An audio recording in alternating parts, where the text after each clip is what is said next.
I came across this story, and I was struck by how thoughtfully it was told.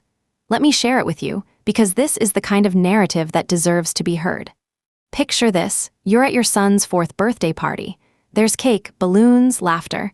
Your whole family is there. You go inside to grab your phone to take pictures, and you hear your girlfriend giggling behind a closed door. You haven't seen her in maybe 20, 30 minutes. You grab a slice of cake to surprise her.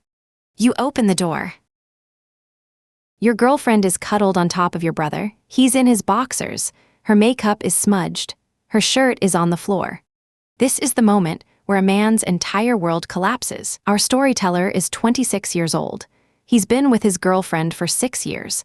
They have a 4-year-old son together. And now, standing in that doorway at his own son's birthday party, he's questioning everything, including whether that child is actually his. Let's go back to the beginning of that day. It's supposed to be a celebration. There at his mom's house, everything seems normal. He's playing with his son, having fun being a dad. He wants to capture the moment, so he goes inside to grab his phone. That's when he hears it, that giggling down the hall, behind a closed door. Notice how the tension shifts here. He realizes he hasn't seen his girlfriend in 20 or 30 minutes. That's unusual at your own child's birthday party. But he doesn't panic yet. Maybe she's on the phone. Maybe she's with someone chatting. He goes back outside, grabs a slice of cake, thinking he'll surprise her with something sweet. He approaches the door. He hears that playful voice, that stop that people do when they're flirting. And he still opens the door. What he sees will haunt him forever. She's on top of his brother. His brother is nearly naked. Her shirt is gone. The evidence is undeniable. And he just stands there, frozen, like an idiot, he says, but that's not idiocy, that's shock. That's the human brain refusing to process a betrayal so profound it doesn't make sense. They both see him immediately. His girlfriend jumps up, starts talking, starts explaining, starts making excuses. But he can't even hear her. He's so angry he can't remember what she's saying. The words don't matter anyway. There's no explanation that makes this okay. So he does what any devastated person does. He runs. He tells his uncle there's a work emergency. He has to leave, now. His mom starts calling him, freaking out, because she knows this is his week off. He rarely deals with work after hours, but he doesn't tell her what happened. He doesn't tell anyone, because his girlfriend is his only friend. This is where the story takes a turn. Let me explain what led him here. For 6 years, she never liked when he hung out with his boys. Never liked when he saw his childhood friends. Why? Because he was taking too much attention off her and their son. She isolated him, slowly, methodically, until she became his entire social world. And now, he's alone, completely alone, with a secret that's destroying him. But it gets worse. Much worse. Ever since his son was born, there's been a running joke in the family. The kid looks like his brother. Not like him, like his older brother. He saw the resemblance, sure, but he always dismissed it. He trusted his girlfriend. He knew she wouldn't do that to him. His brother was always the one who started the joke.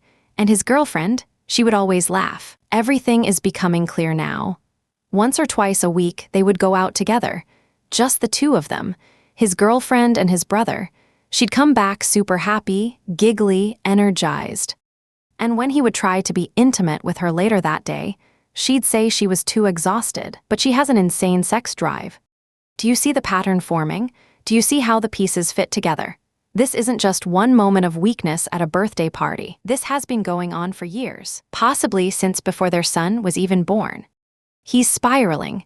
His phone is blowing up, messages from his girlfriend, from her friends, from his brother.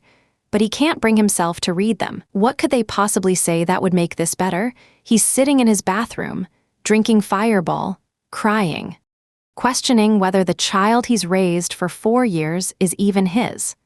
The beauty of this narrative is how it sits with us afterward, making us reconsider what we thought we knew. This man trusted the two people closest to him, his partner and his blood. And they both betrayed him in the worst possible way. At a child's birthday party. At his mother's house. With his entire family nearby. The cruelty of that timing is almost incomprehensible. These weren't desperate people sneaking around in secret. They were comfortable enough to be together during a family event.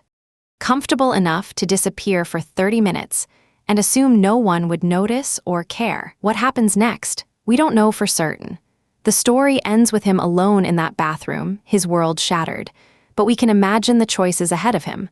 Does he get a paternity test? Does he confront his family? Does he forgive? Does he rebuild? Or does he walk away from everything? The girlfriend who isolated him, the brother who betrayed him, possibly even the son he's loved for 4 years. These are the questions that stories like this leave us with. The ones that make us examine trust, family, loyalty. The ones that remind us how quickly everything we build can fall apart. And that's how a story transforms understanding, by showing us something we didn't expect to see. If you found this story as compelling as I did, leave a comment below telling me what you would do in his situation. Would you get the paternity test? Would you confront your family? Let me know your thoughts. And if you want more stories that make you think, make you feel, make you question everything, subscribe and turn on notifications. Because the narratives that matter most are the ones we share with each other. Asterisk estimated duration, ~11-12 minutes **** sources. Unfortunately, I was unable to locate the complete Reddit post through web search. The searches returned similar infidelity stories, but not this specific post from u/x toasted one. The script above was crafted from the truncated content you provided, staying true to the dramatic arc while creating a complete narrative experience.